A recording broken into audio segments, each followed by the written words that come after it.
YouTube, how we doing, family? It's your boy, yo! And there's another episode of the Ballpark Show. I go through every MLB game every day and try and narrow it down to the plays that I personally see the most value in. Today's Thursday, August 21st. I have 3 games and 4 props at the end, so stick around. I do this every day for free, so please leave a like, subscribe to the channel, and let me know your favorite game in the comment section below. Without further ado, let me get into today's recap. Recapping yesterday, we dropped our highlighted play of the day. We took the Tampa Bay Rays on the money line against the New York Yankees. They were playing with my heart in this one. The Rays had multiple chances to walk it off in the 9th and 10th innings, but they came up short. They scored the 2 runs to tie it in the 9th, but they left runners stranded on 2nd and 3rd in the 10th. Final score was 6-4 Yankees. That was a tough one, but you know me, 0-0. Time to get back in that win column today. Without further ado, let me get into today's games. In our first matchup, we have the Milwaukee Brewers in Chicago taking on the Chicago Cubs. Cubs are minus 138 on the money line, and the total is 7 runs. On the mound, we have Quinn Priester going for Milwaukee, and we have Shota Imanaga going for Chicago. After the 14-game win streak, it feels like the Brewers can't buy a win. Lost to the Reds, then they dropped their last 3 straight against the Cubs. Looking at this specific game, it is a pitcher's duel. Imanaga has the slightly better current numbers, but I have faith in Priester's game moving forward. He has one of the highest ground ball percentages in the league, so he gets those in-play outs. Imanaga is an ace, but recently he's been walking batters and the strikeouts haven't quite been the same, so I do worry against the Brewers lineup. They rank 2nd in the league over the last 30 days, while the Cubs offense ranks just 25th. Similar bullpens, but if you're giving me a nice plus money price with the hotter lineup, I have to take it. We're taking the Brewers on the money line. You can find it for plus 115 odds as our first selection. Let's move. In our next matchup, we have the San Francisco Giants in San Diego taking on the San Diego Padres. Padres are minus 177 on the money line, and the total is 8 runs. On the mound, we have Justin Verlander going for SF, and we have Dylan Cease going for SD. You guys know how I feel about Verlander. 1-9 record, and he's still expected to regress. He's not getting strikeouts, and he's not getting ground balls, so it's a tough spot against a heating Padres lineup.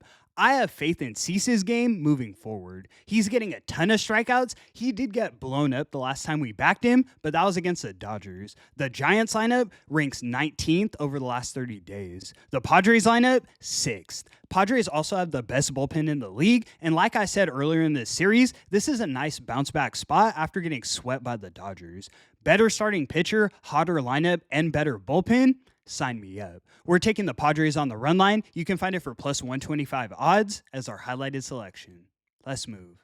In our last and final matchup, we have the Houston Astros in Baltimore taking on the Baltimore Orioles. Orioles are minus 111 on the money line, and the total is 8.5 runs. On the mound, we have Jason Alexander going for Houston, and we have Brandon Young going for Baltimore. This pitching matchup is more competitive than it may seem. Alexander has the better current numbers, but I expect Young to be better moving forward. A lot of ground ball outs, and he doesn't walk batters or give up much hard contact. Alexander's a similar pitcher in terms of the ground ball, but he does give up more barrels. Against a power hitting team like the Orioles, that can be an issue. Let me ask you guys, who has the hotter offense over the last 30 days? Let me give you a hint, it's not even close. The Orioles bats rank 11th, the Astros 27th. Can't buy a run. Obviously, Houston's actually playing for something, so I expect a more exerted effort, but I trust the Orioles bats against Alexander, and I think they're the slight favorites for a reason. We're taking the Orioles on the money line as our last and final selection. All right, guys, let me get into the props, 4 for today, and I'll get you in and out of here. First, we're taking Lawrence Butler of the Oakland Athletics to get 2 or more bases. He isn't having the best season, but he's one of the most transcendent bats in the A's lineup. I trust this guy in the clutch, and he's got a 1.4 OPS against Urania.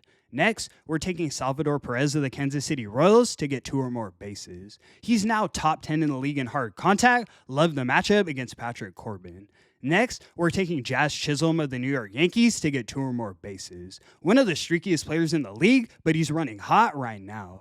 2 home runs in the last week, clock it. Last but definitely not least, we're taking Jordan Westburg of the Baltimore Orioles to get 2 or more bases. Every time I look, this guy has 2 hits and 2 RBIs.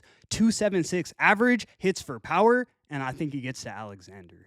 And that's going to conclude today's video. Thank you so much for tuning in, guys. 16 and 13 on all highlighted plays in August, and the show must go on. Let's get back in that win column and start a streak today. I appreciate the support so much. I do this every day for free, so please leave a like and subscribe to the channel. It's your boy, yo! And until the next one, I'ma catch y'all. Peace.